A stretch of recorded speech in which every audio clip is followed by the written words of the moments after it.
Welcome back to another episode of Underrated. I'm Lefty. And I'm Bo. We've got a nice one for you today. We're approaching the dead of summer. Heat waves, rainstorms across the country. How are things over there for you?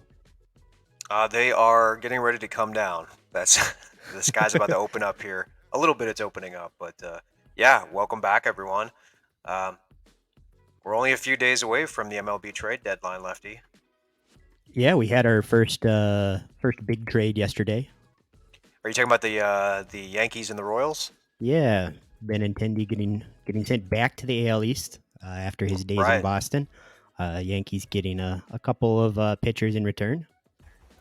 Yeah, not as much action as I thought there would be, but we're gonna keep our eyes peeled on players like Juan Soto, of course. You know, a lot of conversation around Soto and the Nationals after he rejected that $440 million contract. So obviously the biggest name in the league, but also the biggest name that doesn't even have to go anywhere just yet. So, Yeah. wh- Do you think that he wh- gets traded? I guess that was my question to you, Lefty. I mean, there's got to be someone who's willing to give up a king's ransom for this guy, right? Somebody out Yeah, there. yeah. So I just saw that somebody had leaked the Padres offer. A handful of top Oh, prospects: C.J. Abrams, Robert Hassel, um, a few other names. I believe Mackenzie Gore was also listed in there. wow.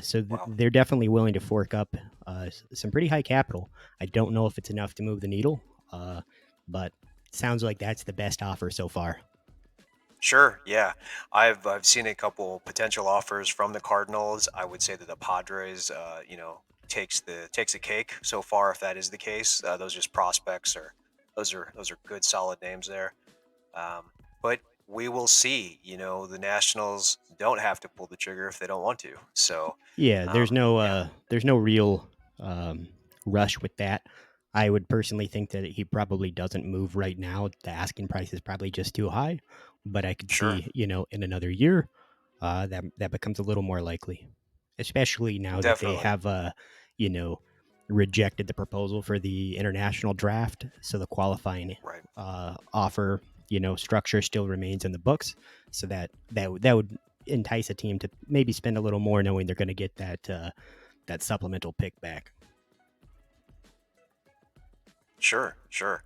We'll touch a little bit more on the trade deadline here a little bit later in the show. Keeping on some the topic of big names, some NFL news: free agent wide receiver and future Hall of Famer, in my opinion, Julio Jones just inked a 1-year deal with the Tampa Bay Buccaneers. So, he's not the Julio of just a few short years ago. He's had injury issues, but when he's healthy, he is still a dynamic presence on the field. But he just signed with a team that's yet again a Super Bowl favorite. He just signed with a team whose quarterback is arguably and painfully the greatest of all time. He just signed with a team that has numerous weapons, and the pressure isn't on him for to be number one. So at age 33, does Julio Jones see a resurgence, Lefty? It's definitely possible. He's a little up there in terms of wide receiver age, but at the same time, he's got a 45-year-old quarterback. So Right. if Brady can defy the gods of aging, I think that maybe Julio has a little something left in the tank. Um, I think Yeah. that it's Yeah. it's pretty interesting roster compilation. I think that composition. Sorry, I think that you know this might take a little bit off of Mike Evans, who Sure. Sure. is silently maybe another potential future Hall of Famer. Definitely another kind of Yeah. under the radar name there. I agree. I don't know what the availability of Chris Godwin's going to be, but they did lose Rob Gronkowski to retirement. Um, I think this is a pretty good third option for Tom Brady. And they're going through a lot of changes here. We'll see what state the team's going to be in. New head coach after Bruce Arians kind of stepped back, but I just wanted to add that this morning during practice, Bucks center Ryan Jensen was carted off with a significant knee injury. Ooh, Unknown at this time the extent of it, but hopefully it's minimal and doesn't cost him his season because Tom Brady needs him. yeah. Hopefully, nothing too serious. Um, it would be, you know, it's going to be a different look offense, whether that be without Gronkowski or with Leonard Fournette showing up resembling Mike Allstott. Correct. Let's talk a little soccer. Cristiano Ronaldo. You heard of this guy, Lefty? You heard this name? Yeah, I've heard a thing or two. Yeah, I've heard some things. Well, everyone seems to be trying to pinpoint the next venture after he let Manchester United's hierarchy know he wanted out not too long ago. Yeah, Um, yeah, they are some insistent some feel that. like yeah, I mean some feel like the MLS will be his next and final stop. I do not envision that happening. Yeah, Um, you know, the team sounds like they're not actually all that willing to move him. They still hmm see a place for him. Uh, hmm he wants out, so it'll be interesting to see who wins that competition. Um, I think that he probably does move, but he doesn't have much time. We're what, two right, weeks away from the start of the season, so sure, he doesn't have a lot of time to get out, and he doesn't have a lot of time to acclimate to a new program. right. What I find interesting is the reports that have recently linked him to a La Liga return, and the absolute opposition that has been vocalized by Atletico Madrid fans. I'm not sure if you heard about this, but did you see the statement that Atletico's International Union of Fan Clubs released? I did not. So there was a statement released, and it says Ronaldo represents the antithesis of the values that constitute the hallmarks of our athletic, such as the effort, generosity, modesty, and humility of those who want to defend our values. As such, we ask the club to reject his possible signing if it has indeed been considered at any time. So now, of course, La Liga president Javier Tebas has given his full support of a return, of course, right, to be expected. But you know, what's up with the animosity here, right? And also, where do you see Ronaldo's career headed? It's hard to say. I think that he could definitely contribute in in a league like La Liga, or several across Europe, or any lower league. He still obviously is productive within the Premier League. Obviously, there were Sure, some criticisms about him last year, scoring in garbage time or on penalties or whatnot. But he's still a productive player to an extent. Not as dominant as he sure, once was, but definitely still has things to contribute to rosters. So he definitely has a few more years, it looks like. And it's a benefit to any team that he does sign with or get transferred to. Just his marketability. He's by far the most popular athlete in the world.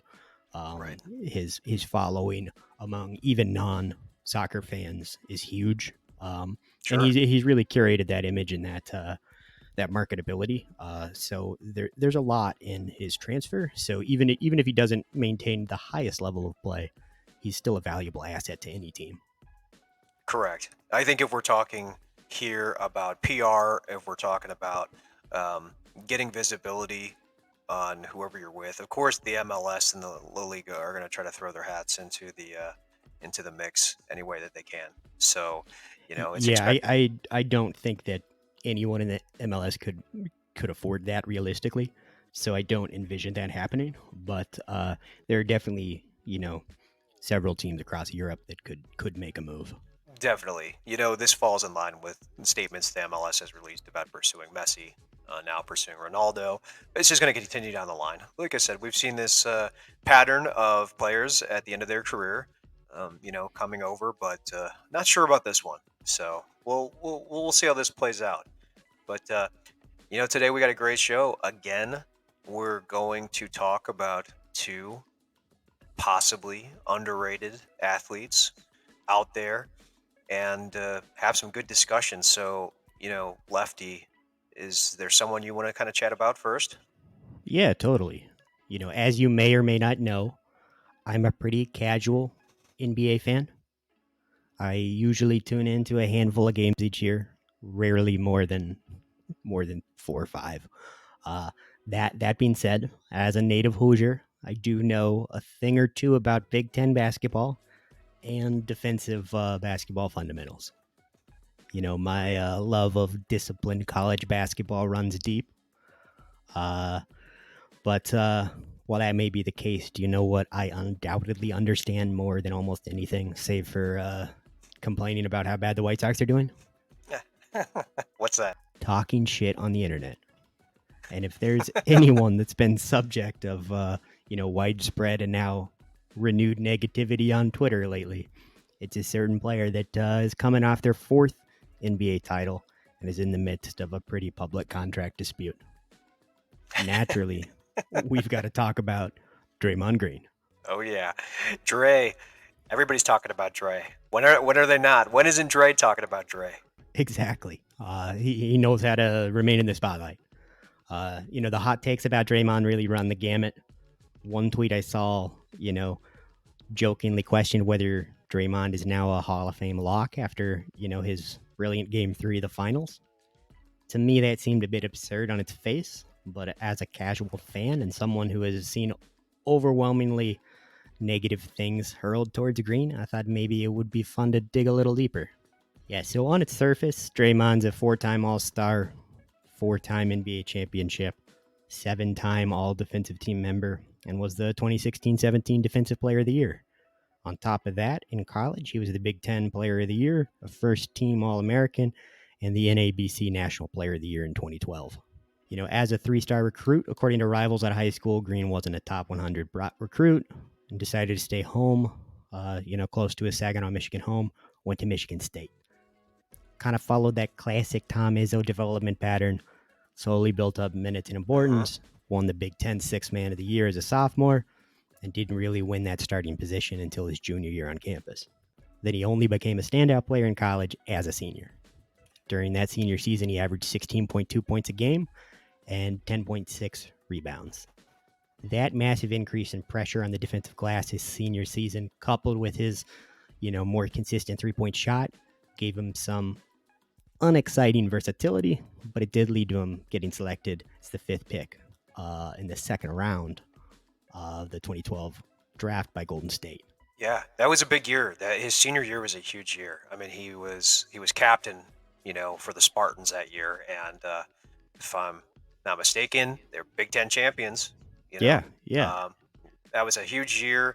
That was the team's 13th conference title, and the third and however many consecutive years. It was a big deal. So obviously, he was multiple times he was named the Big Ten Player of the Week throughout that single season, if you can believe that. Yeah, and that season really, allowed him to display his passion and understanding of basketball. That granular understanding of the game that really goes understated.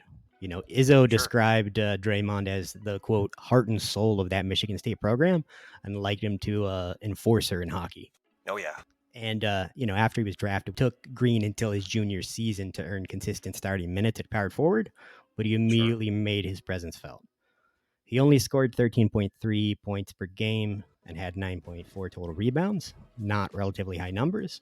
But that 2014-15 season marked the first in an 8-year streak that's still active of defensive rebound percentage above 20%. Yeah.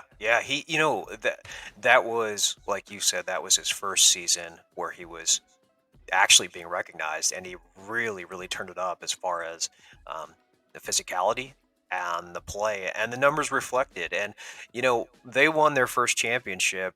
As far as this dynasty goes for Golden State, that was their first championship, and he was actually only one of a few players in NBA history to record a triple-double in the NBA Finals that year as well. Yeah.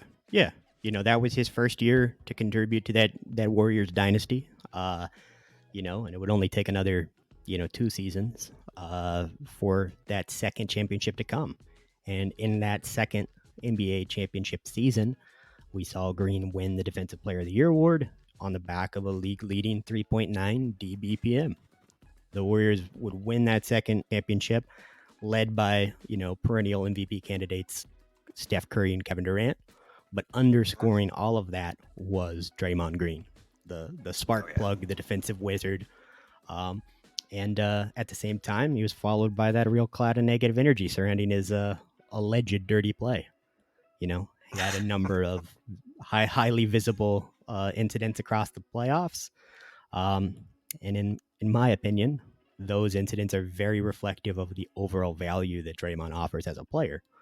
And part of the reason he's so underrated by fan bases that aren't, in the Bay Area. Oh yeah, I agree 100%.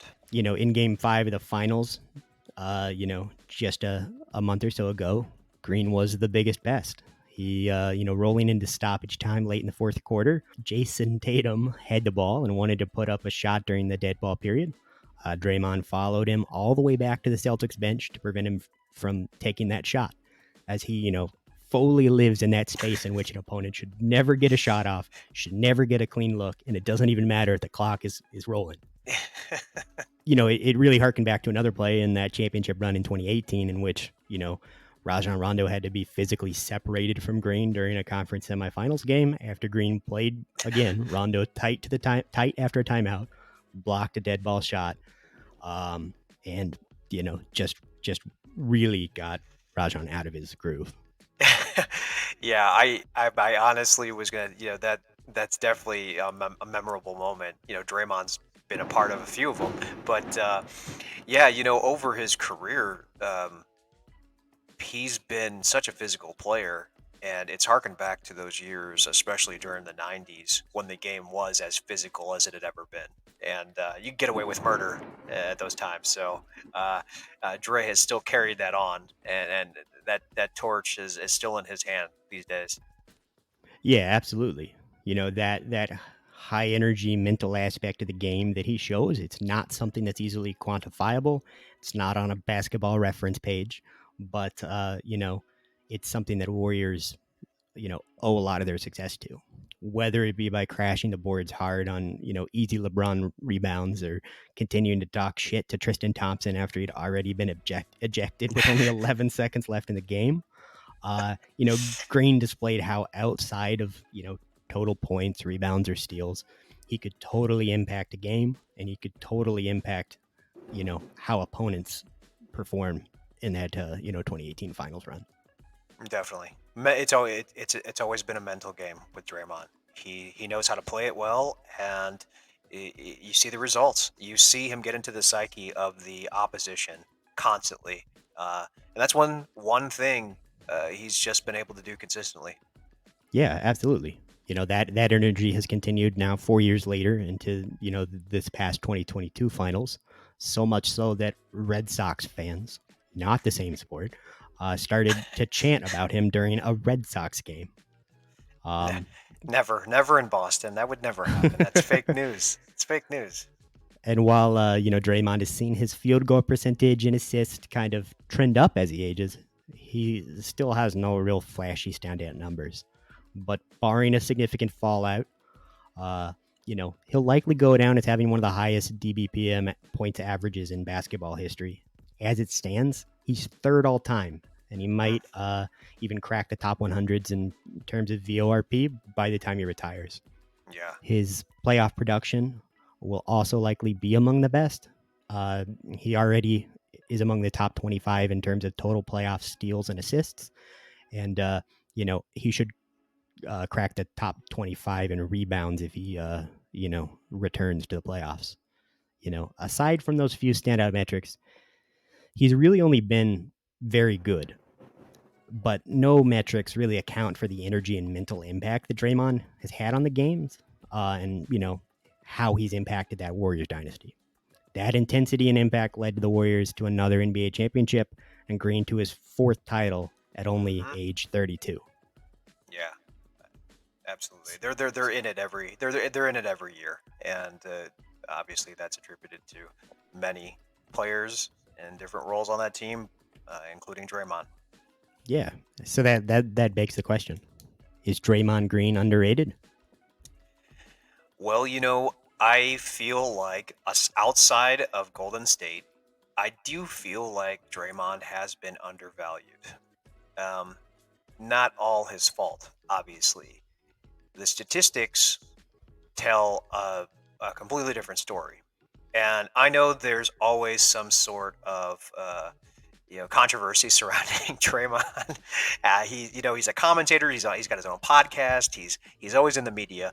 But I believe also that just as you could say about the '90s Bulls and ask what great players played for the '90s Bulls, you're going to have great players who played behind other legendary players, and they're going to be forgotten.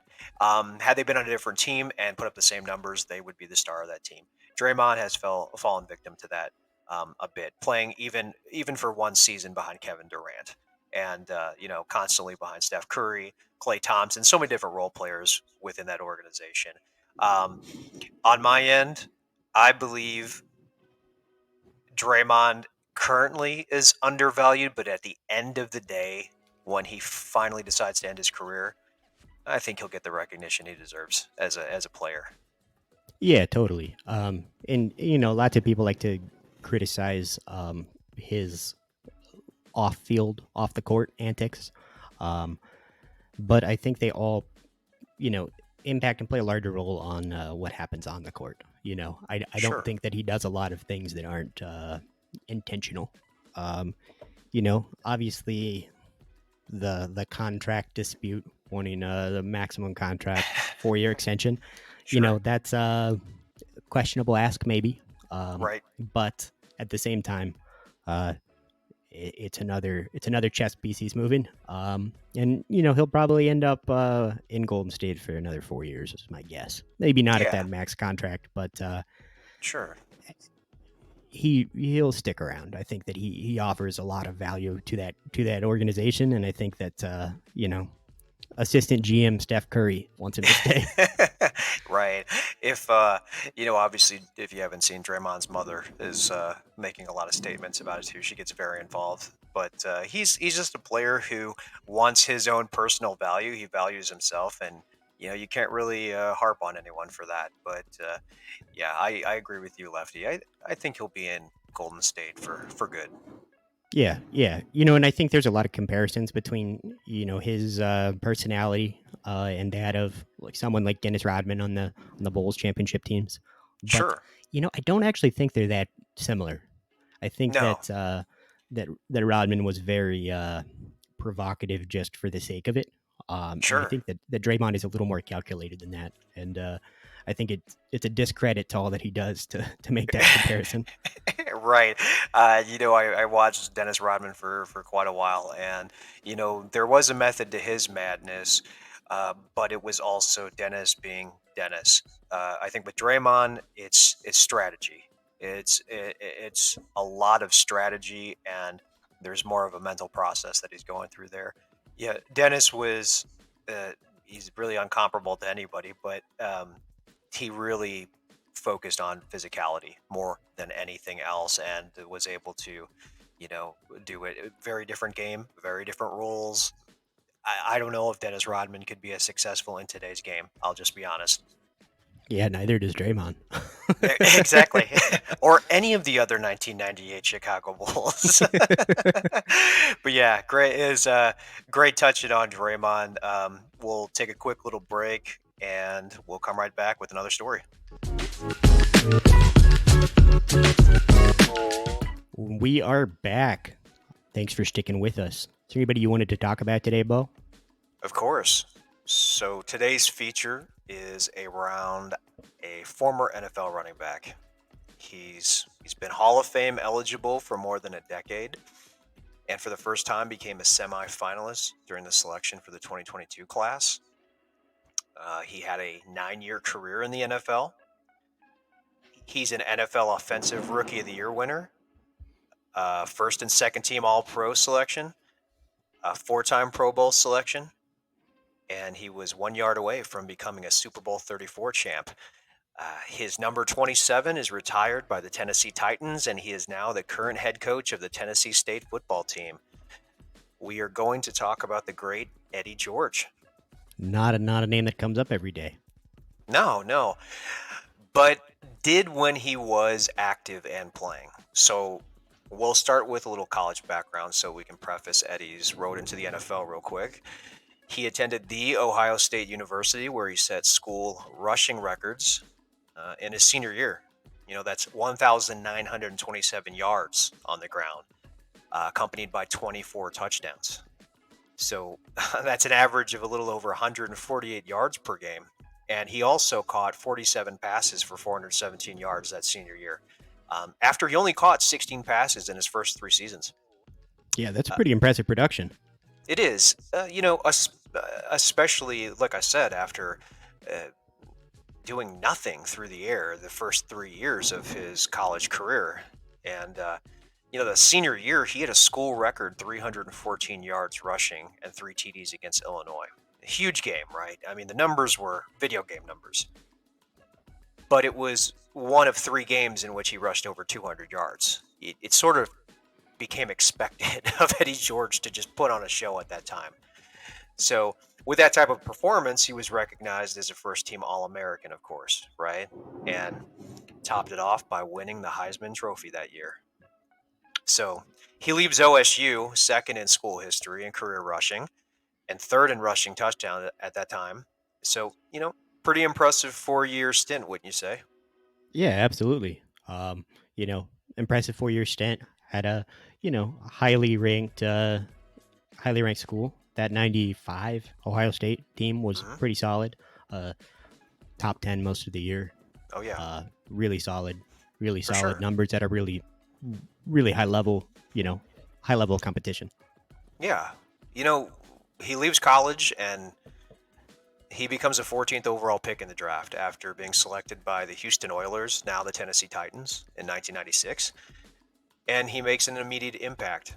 He was hands down uh, the NFL Rookie of the Year in his first season. Now, Titans fans see their current running back, Derrick Henry, as a force and just this freak of nature. But, just to put it into perspective, Eddie George was 6'3", about 240 pounds during his career. Yeah, So, that's just unheard of size in the modern game. Like right. that's not the size of running backs these days. So usually when you do see size like that, and without it, durability, especially as a running back, they've got a short, shelf life for the most part, right? So yeah, things have changed a lot, but Eddie was a true Iron Man. From '96 through 2003, he was a starting running back for the Titans, and he never missed a single start. And in fact, he had only one season, his very last season in the NFL, one season during his entire career where he didn't start and play in 16 games. So, think about that. That's 130 of 143 regular season career games started. And especially in the league today, that ranks only second to Walter Payton, who did it 170 times. That's wild. That's just incredible durability. Especially when we think in the modern game how disposable running backs are. Absolutely. And to suffer minor injuries, but to come back and just be ready, in a few days, Eddie just was consistent always, and he was always ready to go. So, in 2000, the Titans made it to the Super Bowl, but eventually lost to the St. Louis Rams, who stopped them on the final play at about the 1 yard line, which is a pretty historic and iconic moment in Super Bowl history. But had they won, had the Titans come out on top, had they scored that touchdown to end the game, I'm pretty confident that Eddie, who had 28 carries for 95 yards and 2 touchdowns, would have probably been the Super Bowl 34 MVP. Oh yeah, undoubtedly. Right. He ran for better than 1,200 yards in each of his first 5 seasons, a feat matched only by Eric Dickerson, and became the sixth player to rush for more than 1,000 yards in each of his first 5 seasons. And the 4 of the first 5 are in the Hall of Fame. Just pointed that out. In fact, he only had one season where he rushed for under 1,000 yards, and that was in 2001, where he rushed for 939. Now, we're talking seasons where he started every single game. So that was 8 of his 9 seasons as a starter. In 5 of his 8 seasons in Nashville, George carried the ball over 330 times. So he was a machine, and a lot of people contribute his excessive workload early on in his prime years to that early decline. Yes, we talk about running backs having a short shelf life, but not to mention there was so much wear and tear, and for him to be able to not miss any games, just It's incredible. Yeah, So absolutely. yeah, so overall George rushed for 10,441 yards. That's on 2,865 attempts. He had 68 touchdowns on the ground. He had 268 career catches, 2,227 receiving yards, 10 receiving TDs. He currently ranks 28th among the league's all-time leading rushers. He's only the second NFL running back to rush for 10,000 yards while never missing a start, but he's only behind the great Jim Brown. Um, so as of last season, he held in upwards of 20 franchise records within the Titans organization still. Um, he was recognized as sometimes the best and or one of the best running backs in the league consistently, but he still hasn't made it into Canton, Ohio. So let's talk his all-time rankings. He's 16th in rushing attempts. He's 27th in rushing yards per game. He's 28th in rushing yards total. He's 35th in rushing touchdowns, 53rd yards from scrimmage, 70 in total touchdowns, and 80 in all-purpose yards. So many argue that although George was outstanding, he didn't have the credentials of guys like Jerome Bettis, who played during that same era. And he never won a Super Bowl. And somehow he never cracked the top 5 in leading rushers. There were some outstanding running backs during that time. And not to mention the Titans and the Oilers weren't competitive as some of those other teams that hosted Hall of Fame rushers over that time period. But I think what you hear a lot is that Eddie was just dependable. There wasn't enough wow, wasn't enough flair. We touched on this in one of the earlier episodes, and a story you did on Marvin Harrison, Lefty. He was just a quiet guy who went out there and was very good at what he did. So I have to ask, is Eddie George just a good, solid running back in NFL history, or was his importance downplayed because he didn't have the wow factor, because he doesn't have a Super Bowl ring? Is Eddie George underrated? I'd say that just right off the bat, definitely underrated. Somebody that definitely was overshadowed by, some louder, flashier names during that era. Maybe arguably one of the golden eras of the Russian game. And I think it's his career and the way people feel about it and talk about it today are really reflective of the way in which winning a championship, being a part of those kind of universal, memorable moments, really Sure. impacts a career.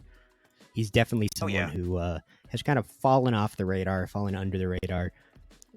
I'd say largely due to where he played and the success his team had, Sure. despite the fact that that really can't be attributed to him.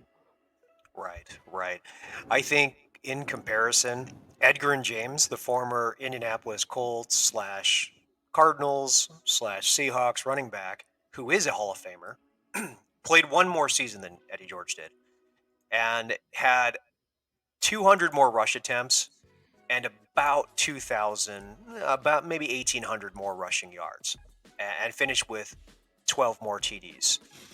It's almost as if Eddie had squeezed out one additional season, it's very possible that be having a very different discussion. Had he not signed with Dallas after his release from Tennessee and was the starter there and it not in a backup role, and yeah, maybe we don't have this discussion. Maybe he's already a Hall of Fame selection. We don't know, but I believe and agree with you. I feel like Eddie's name has just kind of fallen by the wayside. He's been eligible for a decade. There's always something new that's coming up as to why he doesn't really fit the bill for Canton. Um, I just feel like on a team like that, his importance is just very undervalued, and his durability and his numbers are extremely undervalued. Yeah, totally. And I think it'll be interesting to see kind of what happens with Marshawn Lynch when he becomes eligible. I think that they were pretty similar in terms of overall production. And I think that it'll be interesting to see if Lynch gets recognized, in terms of Hall of Fame induction. and Sure. what that would bring to the conversation. They were pretty similar players, kind of across the board, and I think that that will definitely, whether it impacts the conversation about Eddie George or not, it'll Sure. definitely be demonstrative of the value of having that singular championship. Right. And Lynch did have the wow factor. So we'll see how this plays out. Um, Again, Eddie George, we both agree, underrated. And only the Hall of Fame, voters, Eddie, not us. Yeah, absolutely. Thankfully, it seems like the NFL Hall of Fame is a little more uh, responsive to careers Sure. than, say, the MLB Hall of Fame. Uh, so I think he probably eventually gets that recognition. But there are a lot of running backs now in the Hall of Fame that all kind of fall into that same Eddie George range. Yeah. So it'll be interesting to see how that shakes out in the future. But yeah, definitely an underrated player. Even if he wasn't quite the Hall of Fame caliber player, Sure. definitely a very good player who gets left out of these conversations. Absolutely.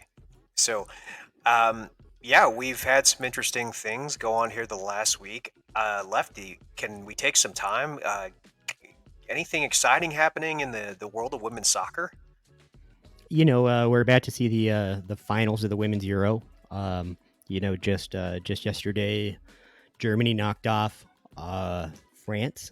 So our old friend Winnie Renard is not going to make a championship. I was hoping that she would kind of cap off that career, but at the same time, England made the finals. They'll be playing Germany, and that'll be an interesting game for them. It's on their home soil. I saw some pretty remarkable uh,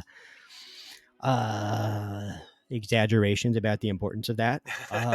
There was an article. I can't remember exactly where it was published, but in a London publication about how women's Euro championship on their home soil would contribute to lessening the burden of the cost of living Oh my. problem in the Oh my. UK right now.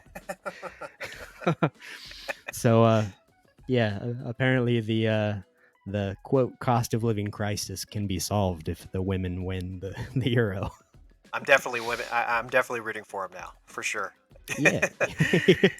And it's not the only big upcoming event in the UK in terms of soccer. Obviously, we have the Premier League and all the FA seasons starting here in the next 2 weeks. Sure. But this Saturday, I don't know if you're familiar, is the FA Community Shield. Liverpool is going to take on Man City on Saturday. Hmm.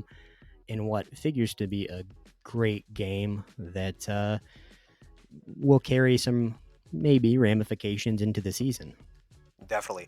I absolutely want to tune in, and I'm committed this year to um, being more on top of the Premier League action that I feel like I've neglected for, well, the entirety of my life. So, I feel like the more I read about, the more that I watch, the more that we discuss, it's becoming more and more exciting. And it always has been. So, I feel like I've been missing out on the fun. I don't want that anymore.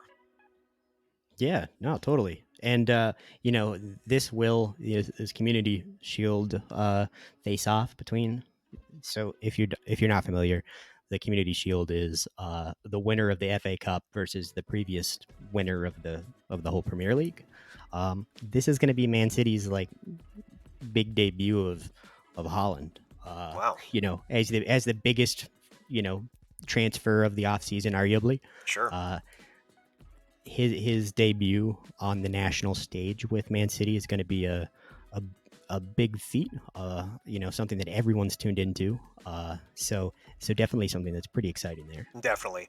I'm sure there's a ton of people out there that have been waiting for this curtain to be pulled here. Yeah, absolutely looking forward to it. We touched on earlier in the show the MLB trade deadline. Um, Things are going to get pretty hot here. As soon as now. So I wanted to ask you: are there any trades that you would like to see? Now we've got big names out there, obviously on the pitching side.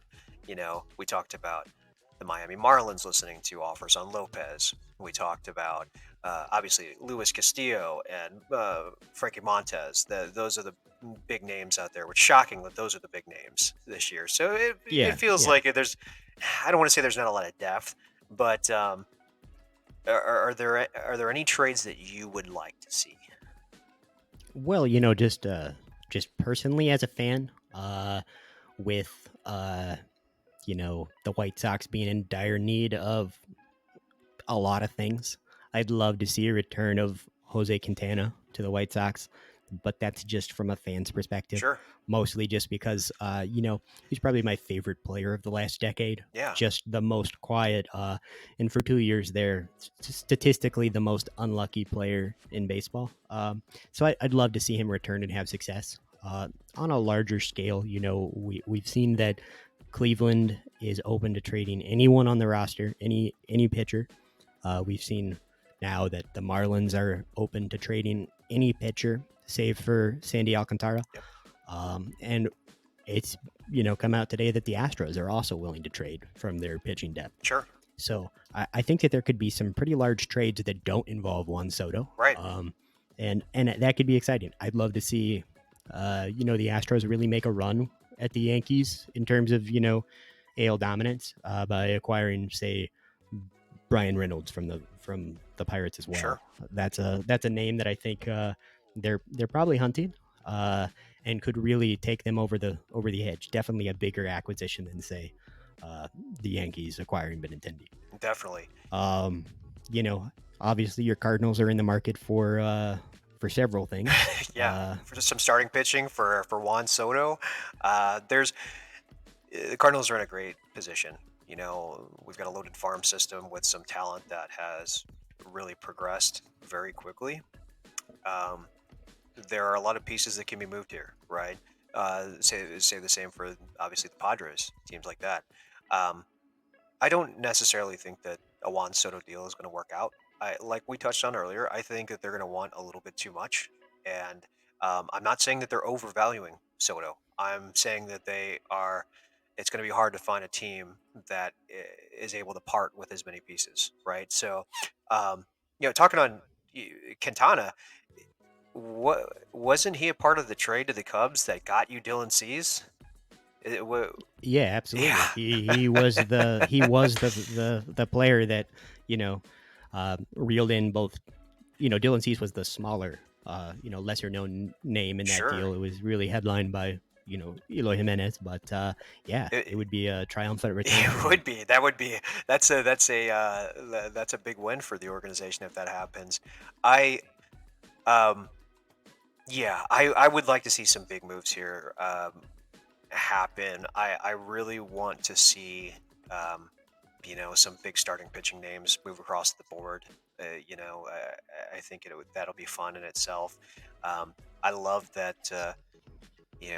I don't know what the Yankees are going to continue to do, but I feel like the Red Sox are going to completely unravel here in a couple days. I could be very, very wrong, just as I could be wrong on the Juan Soto trade, but I feel like Boston is ready to move JD Martinez. They're ready to move. So Evaldi is another name that they can move. Yeah. So I feel like they're going to unravel here. Aside from Story and a couple Devers and a couple other players. So it's interesting to see what's happened to them. Since the beginning of July, I believe they have the worst run differential by 6 miles sure. in baseball.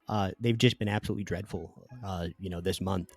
But stepping away from the Red Sox for a minute, I want to ask, we are, approaching the deadline, and this time of the year, every year, the same thing always comes up that I see, in which fans just across the board of every single team apply just an insane amount of value to prospects. Yeah. Where do you fall on this debate? Do you think that how important do you think prospects are in comparison to the top talent being traded? every situation is very different, right? You know, it really depends on where the organization is actually headed, and how, we talked about the MLB draft, on a different episode, and we talked about the developmental side of prospects. And there's just some organizations that historically just do it better than others, right? I mean, look at Cleveland. They can literally get rid of any of their starting pitchers. Again, Bieber's another player that would require a complete, someone's total farm system to get, but they have the ability to do that because they consistently are developing great pitching. I mean, and it seems like uh, Stottlemyre in Miami is continuing to do the same thing with that organization. So yeah, I mean, that's a tough question, to answer. I think for the Cardinals, from their point of view, um, uh, if it were about Juan Soto, like I don't know who you can't give up. That's a tough Y- discussion, right?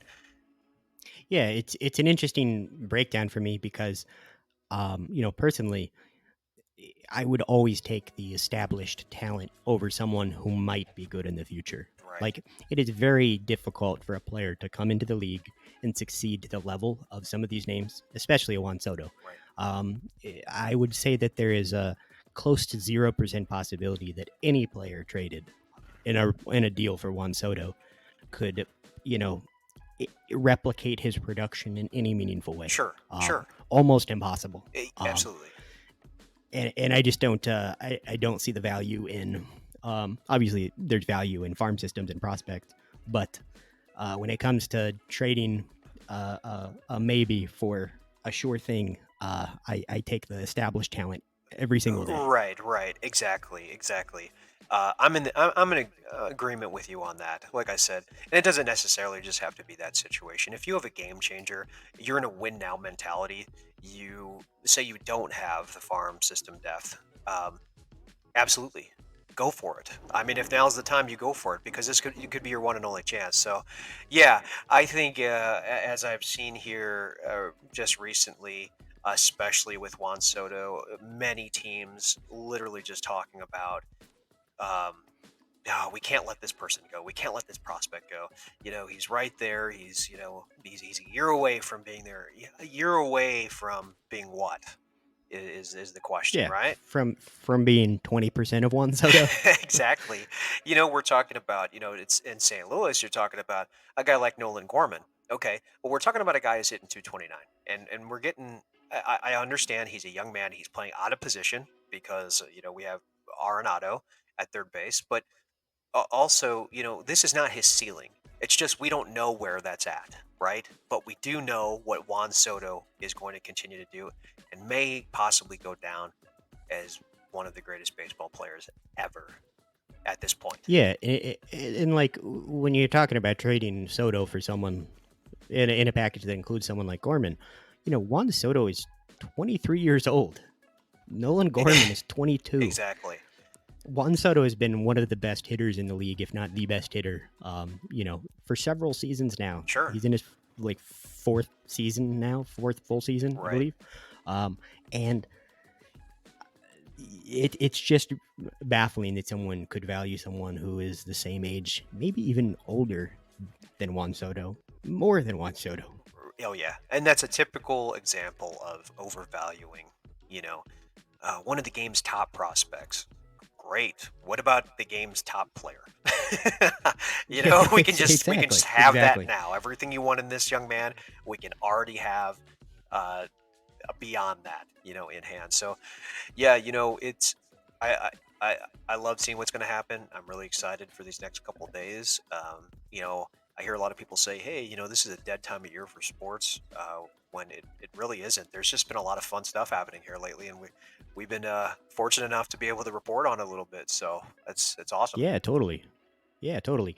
Oh, and I did want to say while we're chatting about recent happenings, uh, last weekend was the 35K race walk that a friend of the podcast Evan Dunphy participated Oh in. yes, Uh, I got up bright and early on a Sunday morning to watch that, and I've got to say, he was not incorrect. It is actually an incredible spectator sport. I thoroughly enjoyed it. It was a little long, but at the same time, that's kind of what makes it great.